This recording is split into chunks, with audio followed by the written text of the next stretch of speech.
രക്ഷയുടെ പാതയിൽ. ഈശോ മിശിഹായിക്ക് സ്തുതിയായിരിക്കട്ടെ.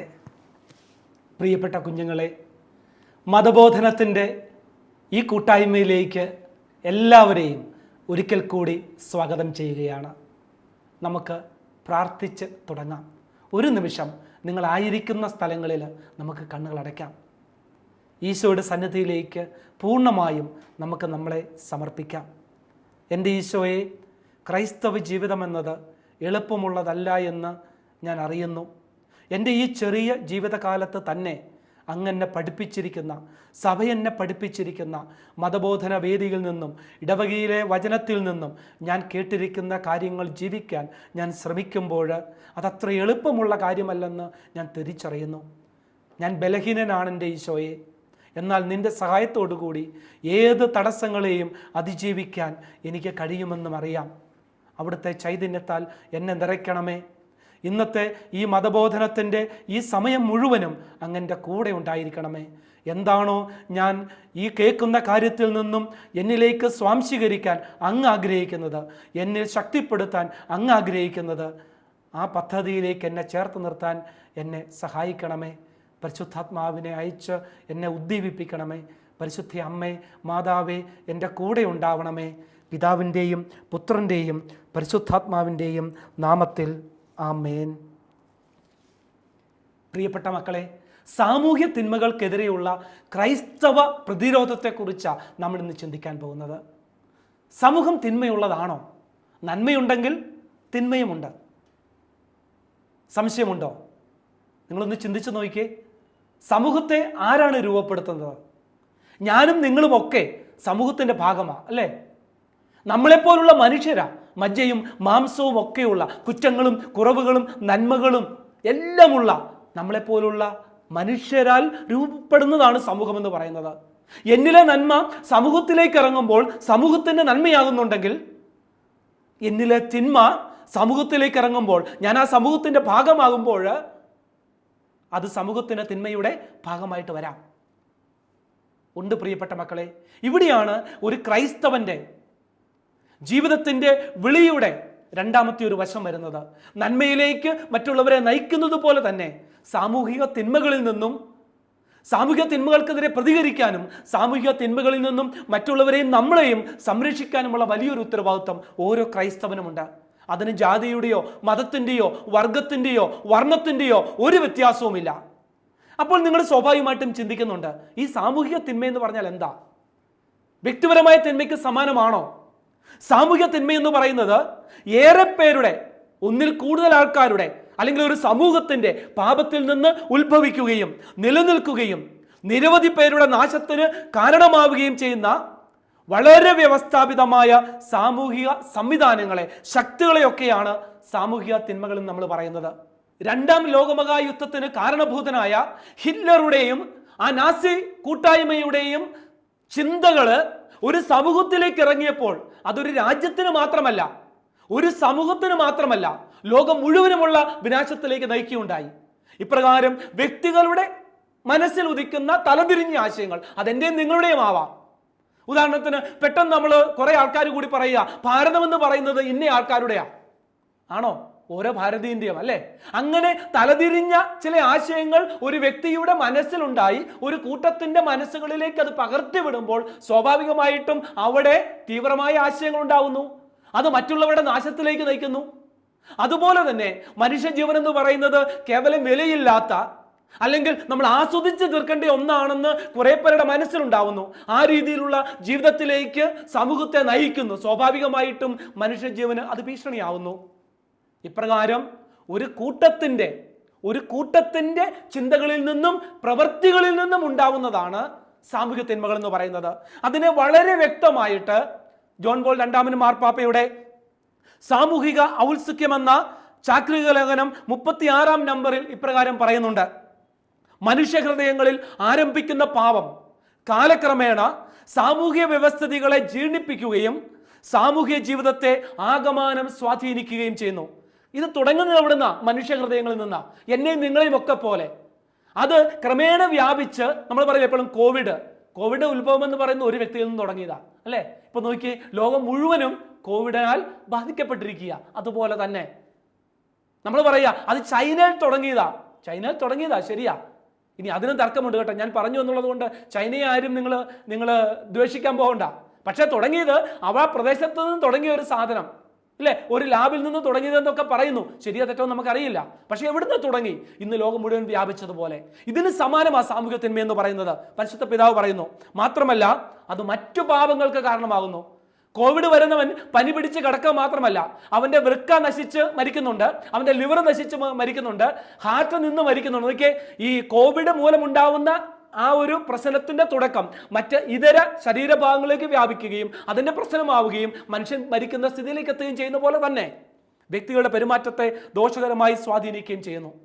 അതുകൊണ്ട് പ്രിയപ്പെട്ട മക്കളെ, ഇങ്ങനെയുള്ള സാമൂഹ്യ തിന്മകളിൽ നിന്ന് ഒന്ന് നാം അകന്നു നിൽക്കണം. 2, ഈ സാമൂഹ്യ തിന്മകൾക്കെതിരെ പ്രതികരിക്കണം. 3, ഈ സാമൂഹ്യ തിന്മകളിലേക്ക് പോകുന്നവരെ ഒരു ക്രൈസ്തവ സാഹോദര്യ മനസാക്ഷിയോടുകൂടി സംരക്ഷിക്കുകയും ചെയ്യണം. നാം ഇന്ന് ചിന്തിക്കാൻ പോകുന്നത് ഇപ്രകാരമുള്ള നാം വളരെയധികം ബോധവാന്മാരാവേണ്ട ചില സാമൂഹ്യ തിന്മകളെ കുറിച്ചാണ്. ഒന്നാമതായിട്ട്, ഓരോരുത്തരും അർഹതപ്പെട്ടത്. ഉദാഹരണത്തിന് നിങ്ങളൊന്ന് ചിന്തിച്ചു നോക്കിയേ, നിങ്ങളുടെ കുടുംബത്തിൽ നിങ്ങൾക്ക് അർഹതപ്പെട്ടത് നിങ്ങൾക്ക് തരാൻ നിങ്ങളുടെ സഹോദരങ്ങൾക്ക് കൊടുത്താൽ നിങ്ങൾക്ക് അത് ഇഷ്ടപ്പെടുവോ? ഇപ്രകാരം നിങ്ങൾക്ക് അർഹതപ്പെട്ടത് നിങ്ങളുടെ സഹോദരൻ എടുത്ത് കൊടുക്കുകയാണെങ്കിൽ നമ്മൾ പറയും അതിനെ അനീതി എന്ന് പറയും. ഇത് ദൈവസ്നേഹത്തിനും പരസ്നേഹത്തിനും വിരുദ്ധമാണ്. അപ്പോൾ എനിക്ക് അർഹതപ്പെട്ടത് മറ്റൊന്നിനെ എടുത്ത് ബോധപൂർവം എടുത്തു കൊടുക്കുക, അങ്ങനെ എനിക്ക് കുറവുണ്ടാവുന്ന സ്ഥിതിയിലെത്തുന്നതിന് നമ്മൾ അനീതി എന്ന് പറയുന്നത്. ഇപ്രകാരമുള്ള അനീതികൾ നമ്മുടെ സമൂഹത്തിൽ നമുക്ക് കാണാൻ പറ്റും. അർഹതപ്പെട്ടത് ലഭിക്കാത്തവര്. അപ്പോൾ ഇപ്രകാരമുള്ള അനീതികൾക്കെതിരെ നമുക്ക് പ്രതികരിക്കാൻ പറ്റണം ക്രൈസ്തവ മനസാക്ഷിയോടുകൂടി. 2, അക്രമം. ജീവനും സ്വത്തും സ്വസ്ഥതയ്ക്കും ഭീഷണിയായിട്ട് വരുന്ന, ജീവനെ നശിപ്പിക്കുന്ന പ്രവണതകൾ, മുറിവേൽപ്പിക്കുന്ന പ്രവണതകൾ, അത് മനസ്സിനെ ആവട്ടെ ജീവനെ ആവട്ടെ, അത് പല രീതിയിൽ നടക്കുന്നുണ്ട് നമ്മുടെ സമൂഹത്തിൽ. രാഷ്ട്രീയപരമായിട്ട്, മതപരമായിട്ട്, വംശീയമായിട്ട്. ഉദാഹരണത്തിന്, എൻ്റെ രാഷ്ട്രീയ വിശ്വാസത്തിൽ നീ പെടുന്നില്ല, അതുകൊണ്ട് നിന്നെ ഞാൻ ഉപദ്രവിക്കുന്നു. നമ്മുടെയൊക്കെ വാർത്താ മാധ്യമങ്ങളിലൂടെ നമ്മൾ നിരന്തരം കേൾക്കുന്നതാ. ഈ രാഷ്ട്രീയ പാർട്ടികളിൽ പെട്ട ഒരാൾ അടുത്ത രാഷ്ട്രീയ പാർട്ടിയിൽ പെട്ട കുറെ ഒരാളെ കൊല്ലുന്നു, അല്ലെങ്കിൽ ഉപദ്രവിക്കുന്നു, മർദ്ദിക്കുന്നു.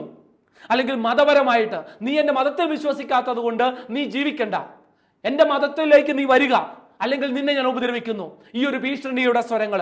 അതുപോലെ വംശീയമായിട്ടുള്ളത്, അല്ലേ? സൗത്ത് ഭാഗത്തുള്ളവൻ നോർത്തുള്ളവനെ എതിർക്കുന്നു, അല്ലെങ്കിൽ കിഴക്കുള്ളവൻ പടിഞ്ഞാറുള്ളവനെ എതിർക്കുന്നു. വംശീയപരമായിട്ടുള്ളത്. അതുപോലെ തന്നെ പണിമുടക്കുകളിലും ഹർത്താലുകളിലും ഭീകരവാദത്തിലും ഗുണ്ടായിസത്തിലും അധോലോക പ്രവർത്തനങ്ങളിലും ഒക്കെ നിറഞ്ഞു നിൽക്കുന്ന അക്രമം. അതായത് സഹോദരന്റെ സംരക്ഷകനാവേണ്ടവൻ സഹോദരനെ ഉപദ്രവിക്കുന്നു, അവന്റെ ജീവന് ഭീഷണിയാവുന്നത്. ഇപ്രകാരം സഹോദരന് വേണ്ടി ജീവൻ കൊടുത്ത ഈശോ മിശിഹായുടെ അനുയായികളായ ഓരോ ക്രൈസ്തവനും ഇന്ന് ആ സഹോദരന്റെ ജീവനും സ്വത്തിനും അവന്റെ വ്യക്തിത്വത്തിനും സംരക്ഷകരാവാൻ വിളിക്കപ്പെട്ടിരിക്കുന്നവരാണ്. അക്രമത്തിന്റെ മാർഗത്തിൽ എതിരെ പ്രതികരിക്കുക മാത്രമല്ല, ഇപ്രകാരമുള്ള അക്രമത്തിന്റെ മാർഗം അതിൽ നിന്ന് പിന്തിരിഞ്ഞു നിൽക്കാനും മുഖം തിരിഞ്ഞു നിൽക്കാനുമുള്ള വലിയൊരു ഉത്തരവാദിത്വം ഓരോ ക്രൈസ്തവനുമുണ്ട്. പ്രിയപ്പെട്ട മക്കളെ, ക്രൈസ്തവന്റെ മാർഗം എന്ന് പറയുന്നത് അക്രമത്തിന്റെ മാർഗമല്ല, ഒരിക്കലുമല്ല. സമാധാനത്തിന്റെ ദൈവമാണ്, ശാലോമിന്റെ ദൈവമാണ് നമ്മുടേത്, അക്രമത്തിന്റെ അല്ല. 3, വിവേചനം. മനുഷ്യനെ അർഹമായതിൽ നിന്നും മാറ്റി നിർത്തുക. അതും പല രീതിയിൽ വരാം. മതപരമായിട്ട് വരാം. നീ ഒരു മതത്തിൽ വിശ്വസിക്കുന്നത് കൊണ്ട് നിന്നോട് വിവേചനം കാണിക്കുന്നു, അല്ലെങ്കിൽ ജാതിയിൽ ഇന്ന ജാതിയിൽപ്പെട്ടത്. നമ്മുടെ നാട്ടിൽ ഇപ്പോഴും നമ്മുടെ രാജ്യത്തിന്റെ പല ഭാഗങ്ങളിലും ജാതിപരമായിട്ട് മനുഷ്യർ ഒത്തിരി വിവേചനം നേരിടുന്നുണ്ട്. കേരളത്തിൽ ഒരുപക്ഷെ നമ്മൾ ജീവിക്കുന്ന സാഹചര്യത്തിൽ വളരെ കുറവായിരിക്കാം, ഒരുപക്ഷെ നമുക്ക് അനുഭവിക്കുന്നില്ലായിരിക്കാം. എന്നാൽ കേരളത്തിന് വെളിയിലോട്ട് പോകുമ്പോൾ പല മേഖലകളിലുമുണ്ട്.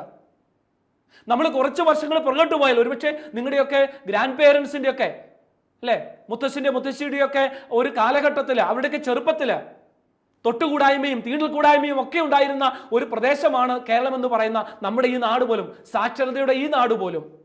അതുപോലെ തന്നെ ലിംഗപരമായ സ്ത്രീയുടെയും പുരുഷന്റെയും, നീ സ്ത്രീയാണോ നീ പുരുഷനാണോ എന്നതിൻ്റെ അടിസ്ഥാനത്തിലുള്ള വിവേചനങ്ങൾ, അതിന്റെ അടിസ്ഥാനത്തിൽ ചില കാര്യങ്ങളിൽ നിന്നും മാറ്റി നിർത്തുക ചിലരെ. നിറത്തിന്റെ കാര്യത്തില്, സമ്പത്തിന്റെ കാര്യത്തില്, രാഷ്ട്രീയത്തിന്റെ കാര്യത്തില്, അല്ലെങ്കിൽ തൊട്ടുകൂടായ്മ, തീണ്ടിക്കൂടായ്മ, ഇങ്ങനെ മാനുഷികമായിട്ടുള്ള പല കാര്യങ്ങളുടെയും അടിസ്ഥാനത്തില് ഒരുവനെ അർഹമായത് അവന് കൊടുക്കാതിരിക്കുക. ഇതിനെ വിവേചനം എന്ന് പറയുന്നത്. പ്രിയപ്പെട്ട മക്കളെ, ഓരോ ക്രൈസ്തവനും നമ്മുടെ മനസ്സിൽ പോലും ഇതിന്റെ ഒന്നിന്റെയും അടിസ്ഥാനത്തിൽ ഒരുവനെയും മാറ്റി നിർത്തേണ്ടതല്ല. കാരണം ഈശോ മിശിഹ ആരെയും മാറ്റി നിർത്തിയവനല്ല. യഹൂദനെയോ സമറിയക്കാരനെയോ പാപിയെയോ ആരെയും, കുഷ്ഠരോഗിയോ ആരെയും മാറ്റി നിർത്തിയവനല്ല, ചേർത്ത് നിർത്തിയവനാ, നെഞ്ചോട് ചേർത്ത് നിർത്തിയവനാ. ആ ഈശോയുടെ വ്യക്തിത്വമാണ് ഒരു ക്രൈസ്തവനായി എൻ്റെ വ്യക്തിത്വത്തിൽ രൂപപ്പെടുന്നത് എങ്കിൽ സ്വാഭാവികമായിട്ടും ഈശോ ചേർത്ത് നിർത്തിയതുപോലെ ഞാനും അവരെ ചേർത്ത് നിർത്താനായിട്ട് വിളിക്കപ്പെട്ടവനാ. പ്രിയപ്പെട്ട മക്കളെ, നാലാമത്തേത്, പ്രിയപ്പെട്ട മക്കളെ, നിങ്ങൾ വളരെയധികം ഓർക്കേണ്ട, നിങ്ങളുടെ പ്രായത്തിൽ വലിയൊരു അപകടമായിട്ട് നിങ്ങളുടെ ചുറ്റുവട്ടങ്ങളിൽ, നിങ്ങളെപ്പോൾ ഒരുപക്ഷെ നിങ്ങളുടെ പ്രായത്തിൽ മാത്രമല്ല, നിങ്ങളെക്കാളും താഴ്ന്ന പ്രായമുള്ളവരിൽ പോലും, നമ്മുടെയൊക്കെ സ്കൂളുകളൊക്കെ ഈ ഒരു വലിയൊരു സാമൂഹ്യ വിപത്തിന്റെ കരാളഹസ്തങ്ങളിലാണ്, ക്രൂരമായ കൈകളിലാണ് മയക്കുമരുന്നിന്റെ വലിയൊരു തിന്മ. ഇത് കേവലം ഒരു മരുന്നോ അല്ലെങ്കിൽ സുഖത്തിന് വേണ്ടി നമ്മൾ നൈമിഷികമായ സുഖത്തിന് വേണ്ടി ഇങ്ങനെ ചില സബ്സ്റ്റൻസുകൾ ഉപയോഗിക്കുന്നത് മാത്രമല്ല, ഇതിൽ വലിയൊരു അജണ്ട തന്നെ. നമ്മുടെ യുണൈറ്റഡ് നേഷൻസിന്റെ ഒക്കെ റിപ്പോർട്ടുകളിലൂടെ ഇന്ന് ലോകത്തില് പ്രയോഗിക്കപ്പെടുന്ന ഭീകരവാദത്തിന്റെ ഏറ്റവും വലിയ സാമ്പത്തിക സ്രോതസ്സായിട്ട് നിൽക്കുന്നത് മയക്കുമരുന്ന് കച്ചവടമാണെന്ന് ഉള്ള റിപ്പോർട്ടുകളുണ്ട്.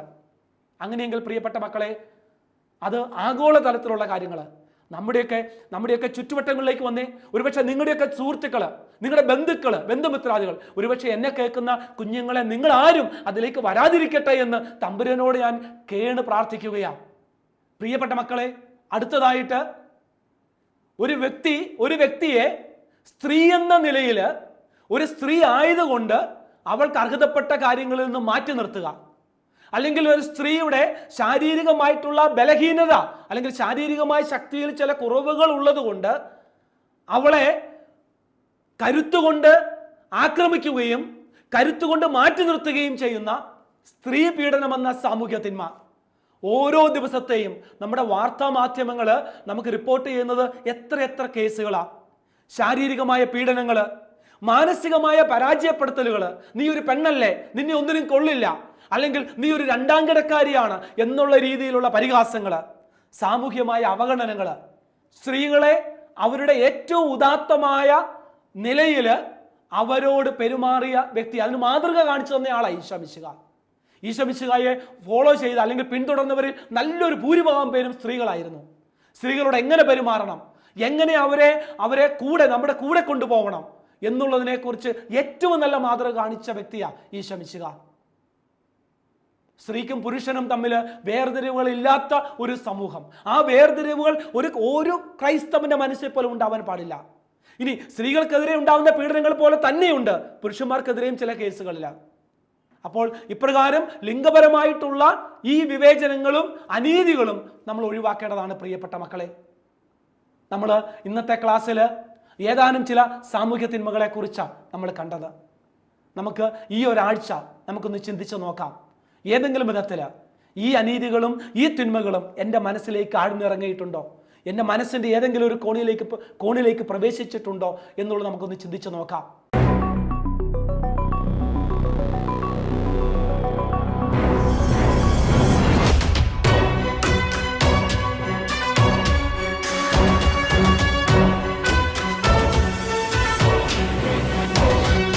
രക്ഷയുടെ